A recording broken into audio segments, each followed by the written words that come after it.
뭐 여담이지만 베토벤은 육체적 사랑은 등한시했었어요. 맞아요, 영혼의 결합을 굉장히 정신적으로만. 고상하게 추구했었습니다. 그리고 다른 플라토닉으로 예술가보다 하네. 여자 관계가 늦어. 자, 연인도 그렇고. 그래서 베토벤에게 불멸의 연인이 어떤 존재였는지 먼저 그가 쓴 편지를 같이 볼게요. 불멸의 연인에게 나의 천사이자 전부이며 나의 분신이여 그대에게 잠시 내 마음을 전하려 하오. 내일이 되어야 내 숙소가 확실하게 정해질 것 같구려. 왜 이런 깊은 슬픔이 있어야 하는지 우리가 완전히 하나가 된다면 나도 그대도 이처럼 고통을 겪지 않을 텐데. 전형적인 연애 편지죠. 예. 그 베토벤 마음 어떻게 느껴지세요? 빨리 하나가 되자는 얘기인 것 같은데. 그죠. 그 하나를 위한 갈망 같은 것들이 느껴지시죠. 이 편지는 베토벤이 세상을 떠난 이후에 그 서랍 깊은 곳에서 발견된 연애 편지인데요.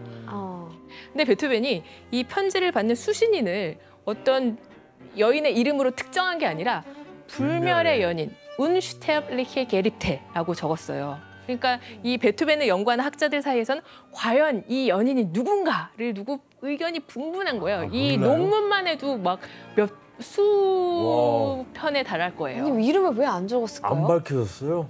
그래서 1970년대 한 베토벤 연구자가 한 여인을 유력한 후보로 특정을 하게 됩니다. 과연 누군지 사진으로 확인해 볼게요. 베토벤 연구가가 있어. 1970년대 한 베토벤 연구자가 한 여인을 유력한 후보로 특정을 하게 됩니다. 과연 누군지 사진으로 확인해 볼게요. 베토벤 연구가가 있어. 안토니 브렌타노란 여인인데요. 외교관의 딸이었어요. 그래서 이제 빈에서 태어나고 자랐는데 결혼을 15살 연상의 사업가 프란츠 브렌타노랑 하게 되는 거예요. 근데 원치 않는 결혼이었대요. 사랑이 없는 결혼. 그러면서 이제 빈을 떠났다가 아버지가 위독하다는 소식을 듣고 다시 고향 빈으로 돌아왔는데 그때 40살의 베토벤과 처음 만나서 이제 썸을 나누게 되는 거죠. 게다가 안토니 브렌타노의 남편은 심지어 베토벤과 친구 사이였습니다. 아이, 아이고. 그러니까 사실 베토벤은 사랑이 많은 사내였어요. 그래서 한평생 짝사랑을 정말 쉬지 않고 열심히 해요.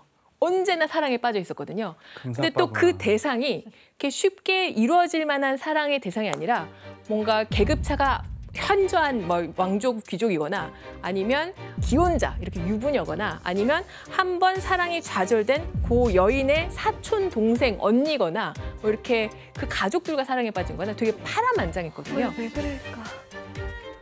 손준호 씨, 그 불멸의 연인들 강력한 후보 또 누가 있나요? 베토벤의 제자이자 귀족의 자제였던 줄리에타 귀차르디가 있습니다. 월광 소나타를 헌정받아서 베토벤의 불멸의 여인이 아니냐라는 얘기도 듣게 됐고요. 또 테레제 말파티라는 여인도 베토벤과 열애를 했었는데요. 여러분들 다 아시는 곡 중에 띠리리리리 엘리제를 위하여. 엘리제를 위하여. 이게 원래는 테레제를 위하여인데 아까 교수님이 말씀하셨다시피 베토벤이 굉장히 악필이어서 테레제를 위하여가 아니라 엘리제를 위하여가 됐다라는 얘기도 있습니다. 네. 근데 왜 안토니가 가장 유력 후보로 꼽히는 거예요? 네, 그 베토벤의 불멸의 연인이라고 이렇게 추정되는 거론되는 인물들은요. 알려진 연인들만 해도 9명에 달하거든요. 그래서 뭐 시기마다 이 여인이 불멸이었을 거예요. 저 여인이 불멸이었을 거야. 막 이렇게 추측이 분분하다가 지금 현재는 연구상으로는 안토니 브렌타노가 가장 강력한 후보로 손꼽히고 있습니다. 그래서 이렇게 베토벤이 어느 누구하고도 사랑이 이어지지 못한 채로 소리도 잃고 세상에서 홀로 고독한 사내의 삶을 살아가고 있었던 거죠. 외로워. 그리고 1813년, 더 20년까지를 7년 동안 딱 6곡밖에 작곡을 못해요. 그러니까 굉장한 침체기를 겪었는데요. 청력도 상실했지만 걸어다니는 종합병원이라고 불릴 정도로 온갖 병에 시달렸어요. 그래서 당시 기록을 보면 궤양성 대장염, 류머티즘, 황달, 간경변, 폐렴, 편두통, 만성복통, 병력이 굉장히 화려해요. 하나만 있어도 힘들겠다. 그러니까요. 몸이 아프다 보니까 성격도 거기에 영향을 받겠죠. 귀도 안 들리고 그러니까 맞아. 더 괴팍해져 갖고 그래서 베토벤이 스스로 자기 일기장에 자신의 성격을 이렇게 해설을 합니다. 나는 심술구저, 나는 고집불통이야, 인색해, 불같아. 스스로 그렇게 인정을 했던 거예요. 자기 성격을. 이렇게 고독한 일상 속에서도 베토벤에게 뭐 여전히 유일한 힘이 됐던 건 음악이었어요. 그래서 또 한 번 세상을 깜짝 놀라게 할 불멸의 음악이 탄생하게 됩니다.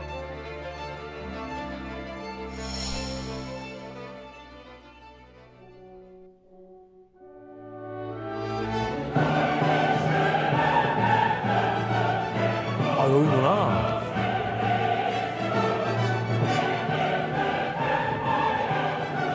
웅장하다.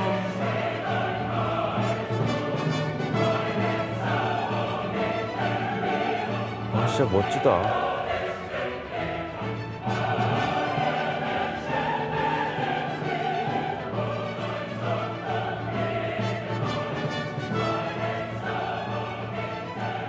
이게 어떻게 머릿속으로 들렸을까? 어떻게 이걸 귀가 안 들리면서 이걸 했어?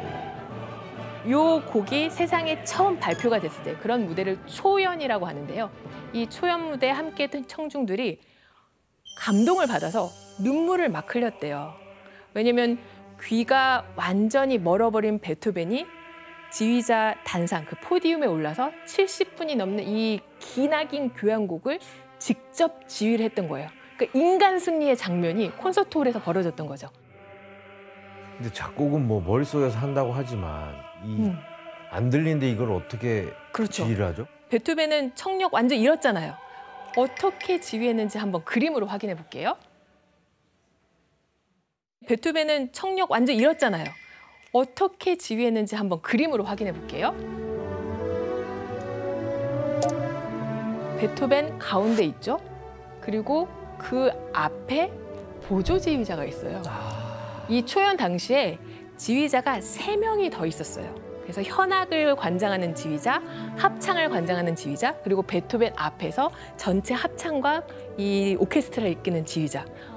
베토벤이 누구의 도움도 없이 이 엄청난 곡을 지휘하는 건 사실 물리적으로 불가능한 일이었겠죠. 그래서 이 베토벤 앞에 실질적으로 악단을 이끄는 라우프라는 지휘자를 세웠고 그 뒤에 베토벤이 섰는데 베토벤은 귀가 들리지 않지만 혼신의 힘을 다해서 지휘를 했다고 합니다.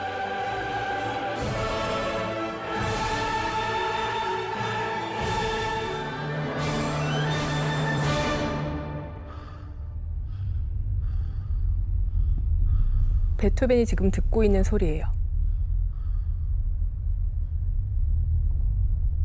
연주가 끝나고 난 다음에 청중들 우레와 같은 박수를 보내거든요. 근데 베토벤 귀가 들리지 않잖아요. 연주자가 베토벤을 객석 쪽으로 돌려 세웠던 거죠.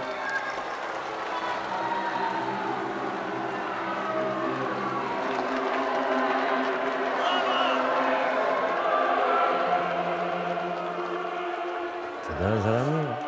귀가 안 들리는 사람의 지휘를 들었다는 것 자체로 뭔가 울컥할 것 같아요. 그래서 당시 전해오는 이야기에 따르면 청중들이 어찌나 광적으로 흥분했는지 4번이나 공연이 중단됐었대요. 그리고 경찰까지 나서서 공연장의 질서를 바로잡아야 될 정도로 그 초연의 열기가 아주 뜨거웠다고 합니다.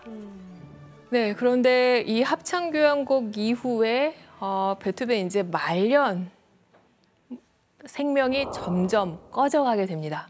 병세가 점점 심각해져요. 아이고. 몸이 아프다 보니까 마음도 건강하지 않았겠죠. 그래서 우울증도 굉장히 심각하게 앓았었고 그래서 결국 1827년 베토벤은 57살의 나이로 세상을 떠나게 됩니다.